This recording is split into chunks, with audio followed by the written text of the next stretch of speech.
Amigos telespectadores da Rede Vida de Televisão e do programa Páginas Difíceis da Bíblia, nós encerramos o mês de janeiro e estamos entrando em fevereiro. E eu também queria dizer que estamos no final das considerações largas, a meu ver, que fizemos a respeito da atualidade dos 11 primeiros capítulos da Bíblia.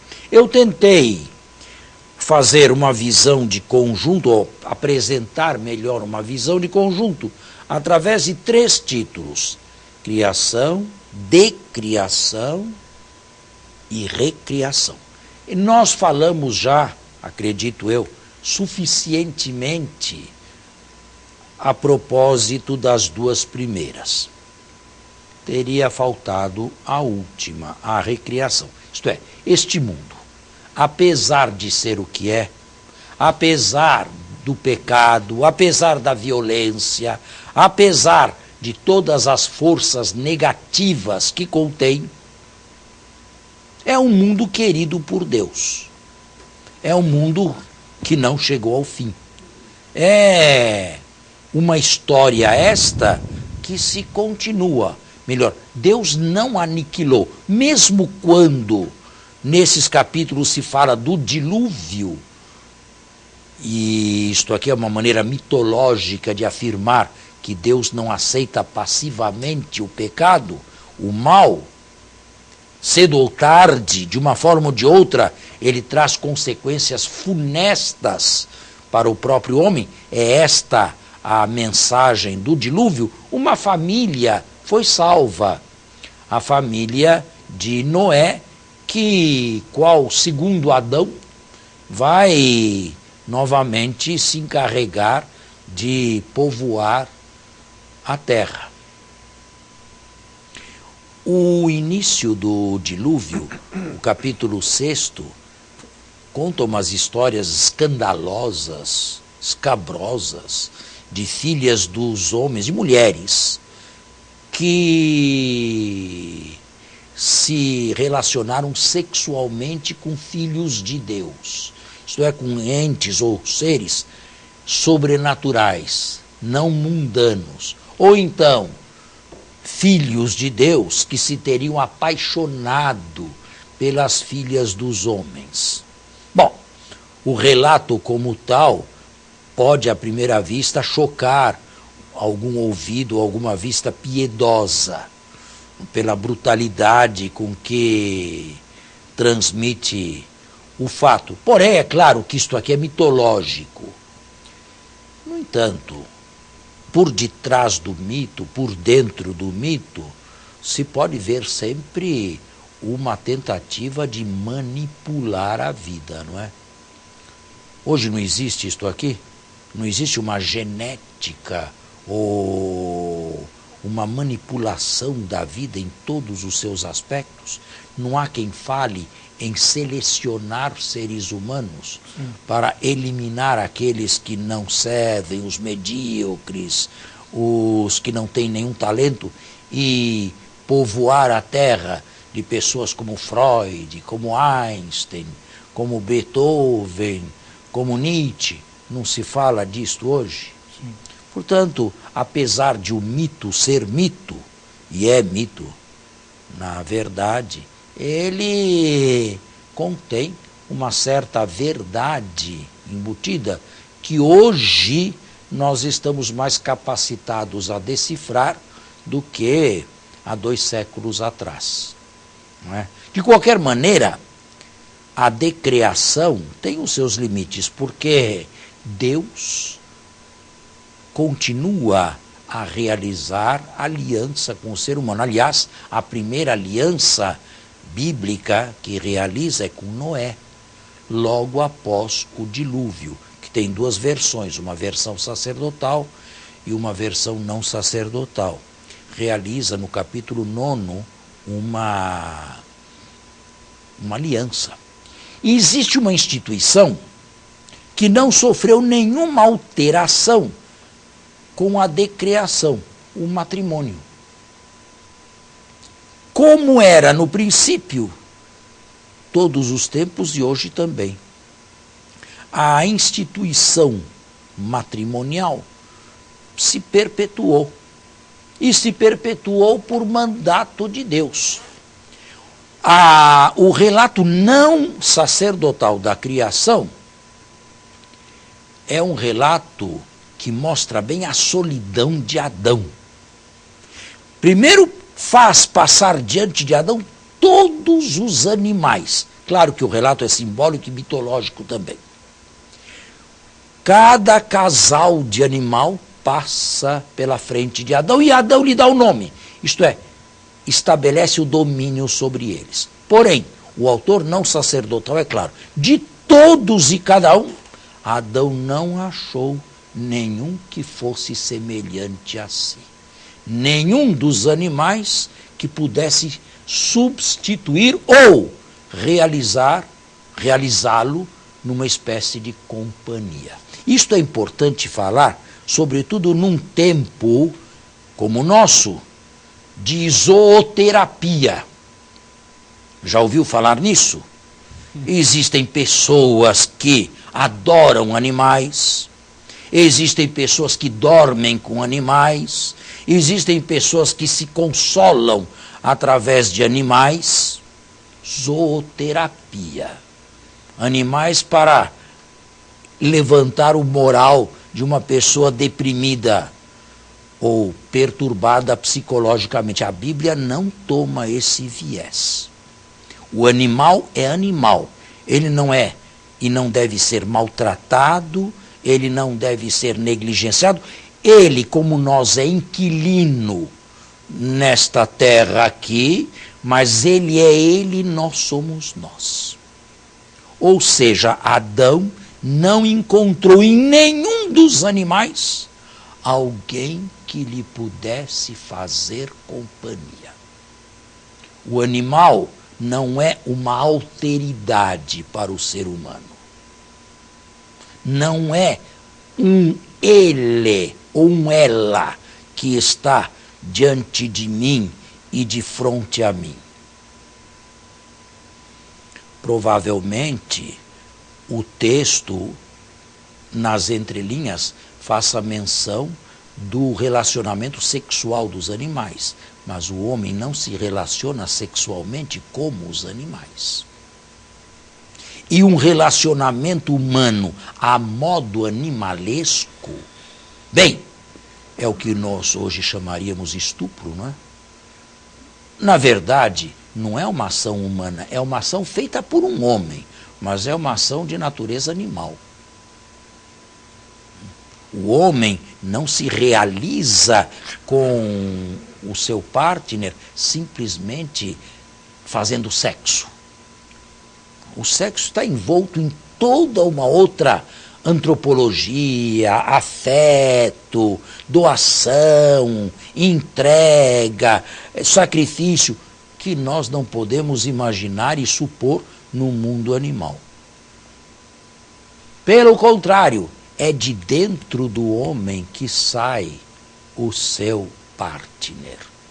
Isto é de uma costela, para usar a linguagem mitológica e simbólica do livro do Gênesis. É de uma costela, é de dentro do homem. Não é de fora do homem e muito menos debaixo do homem. No nível animal, que sai aquele ou aquela que será o verdadeiro partner. E Adão, que até então não tinha falado ainda no texto bíblico, quando vê Eva, não o animal, Eva,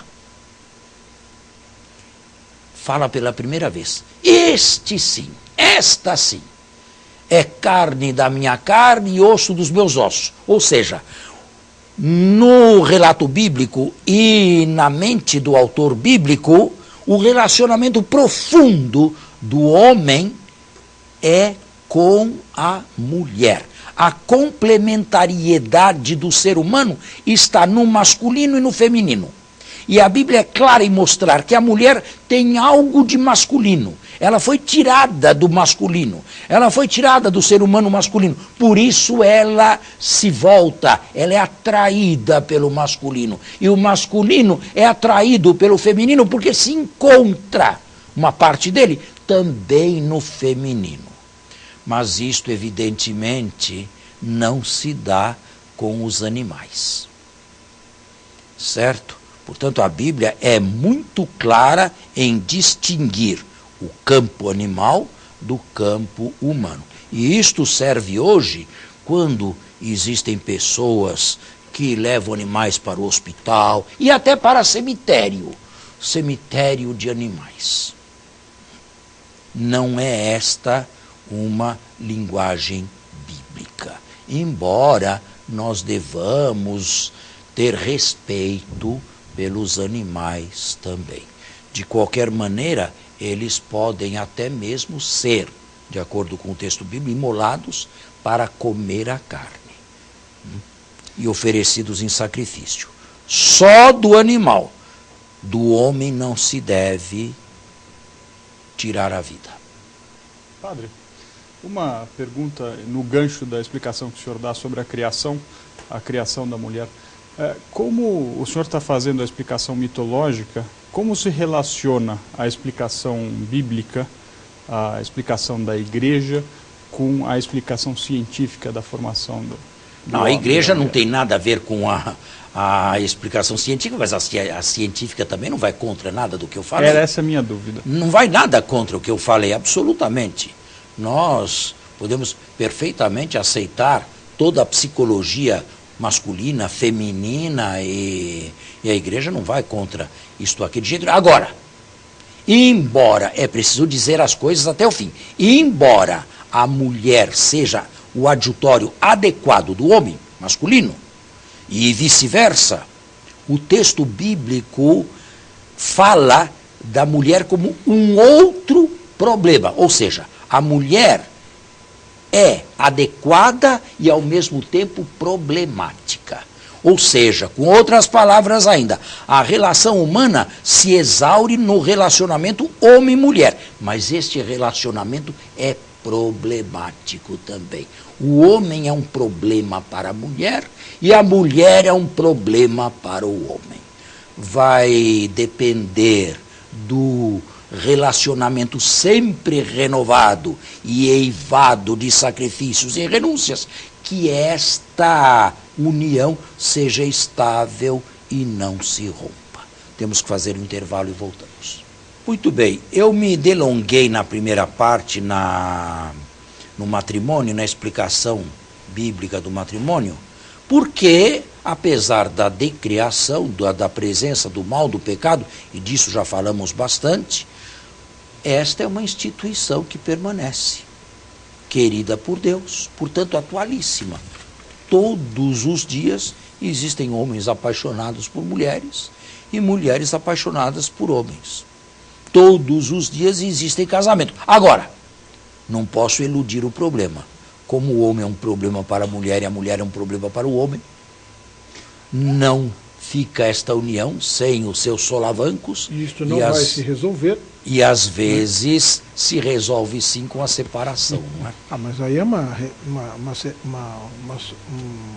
solução drástica, né? Inadequada, né? Pois é, mas o que posso fazer? Já contemplada por São Paulo, no Novo Testamento. Se não podem mais conviver juntos, que se separem. Padre, o senhor falou, acho que no final do último, antes do nosso intervalo, o senhor disse que o relacionamento entre homem e mulher era um relacionamento difícil, era um relacionamento complicado, eivado de sacrifícios. Eu gostaria de me deter a esse ponto. Eivado de sacrifícios ou repleto de sacrifícios e de concessões recíprocas. Esses sacrifícios e concessões recíprocas na vida de um cristão não são extremamente importantes para a elevação da alma?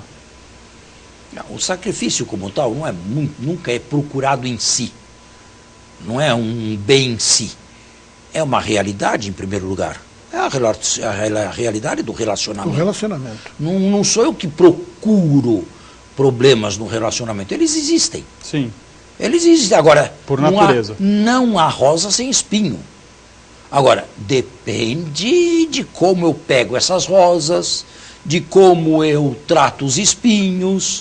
Levando-se em conta também que, como ser humano, o casal, homem e mulher, ao longo da sua vida, eles também vão modificando, se amoldando e também modificando. Vai mudando os gostos também, vai alterando algumas coisas que deve ser... Isto se for um casamento decente, direito e sério. Sim. Mas o que acontece hoje, as mais das vezes, não é isso, né? Não. É cada um fechado no seu egoísmo, ninguém cede nada a ninguém e pronto. Então, mas justamente... Mas o que falta aí, o que não tem hoje aí dentro dessa relação de muitos casamentos, e olha, eu diria até que da maioria dos casamentos, é o querer fazer o outro feliz.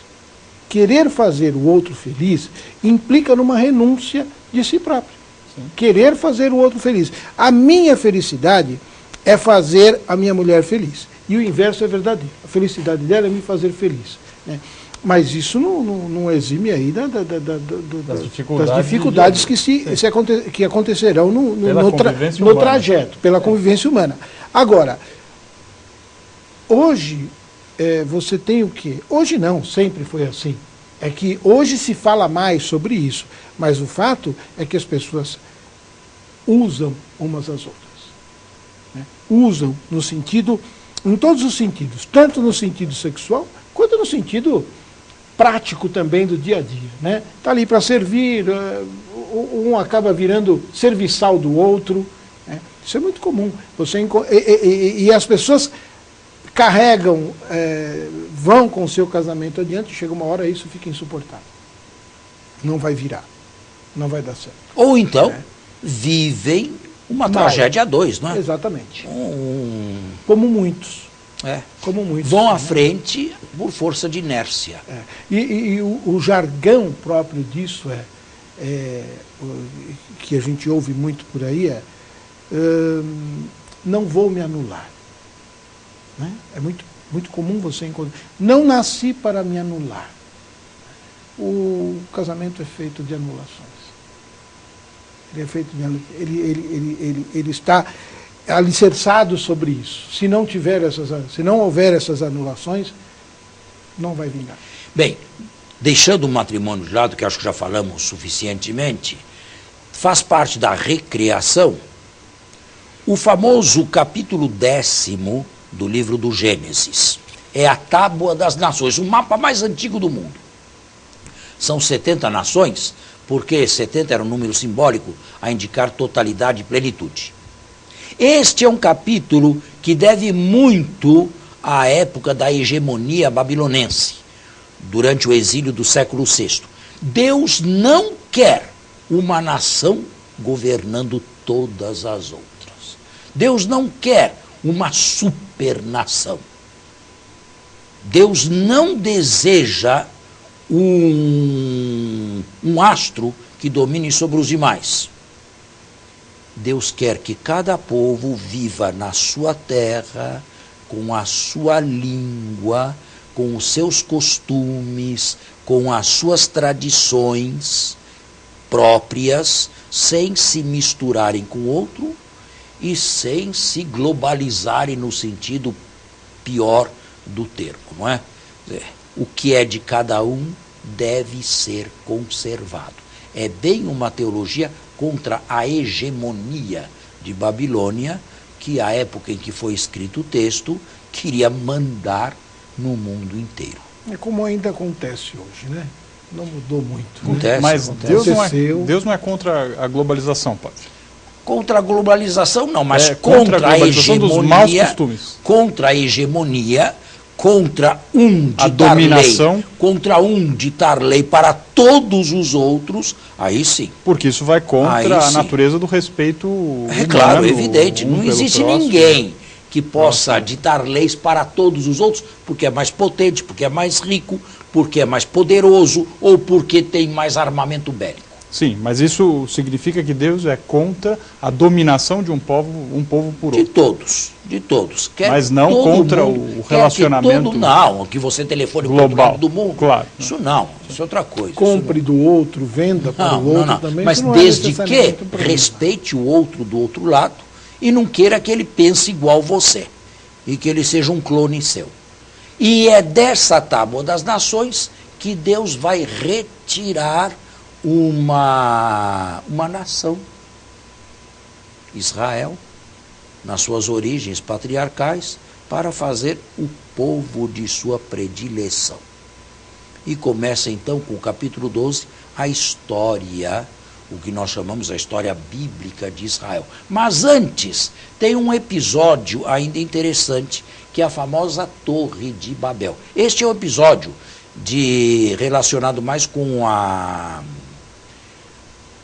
o pecado, com o mal, do que propriamente com a recriação, com a decriação. Normalmente se explica mal este conto da Torre de Babel. Querem fazer uma torre que vá ao céu, isto é, querem fazer um nome, celebrar o próprio nome. E isto está errado. Deixa-se o nome de Deus de lado e queremos construir um nome, o nosso nome. É bem o que se acontece em todos os tempos e hoje também. Se alija Deus da sociedade e todos querem construir o seu nome. Numa torre que seja o símbolo da soberba humana e que atinja os céus, ou seja, que vá além dos limites da criatura. Não é uma realidade atual? Sim, através do símbolo se fala daquilo que é atual em todos os tempos. E qual é o castigo? O castigo é a confusão das línguas. Mas não no sentido que normalmente é explicado. Você começa a falar ele alemão, ele inglês e eu francês. Não, porque nós três podemos estudar essas três línguas. As línguas são confusas na própria entidade. Nós podemos falar uma mesma língua e não nos entender mais. E isto também é atualíssimo. Porque não se fala a língua de Deus, né? A língua do amor. Nós três falamos a mesma coisa, a mesma língua, e nenhum de nós se entende mais. Ou seja, levar a construir um nome próprio leva a isto também. As duas coisas vão juntas. Bem, temos que encerrar por hoje. Festa da apresentação do Senhor, 2 de fevereiro, e voltamos a semana que vem. Muito bom. Um bom domingo a todos e boa semana, e até a próxima semana. Um bom domingo e até o nosso próximo programa.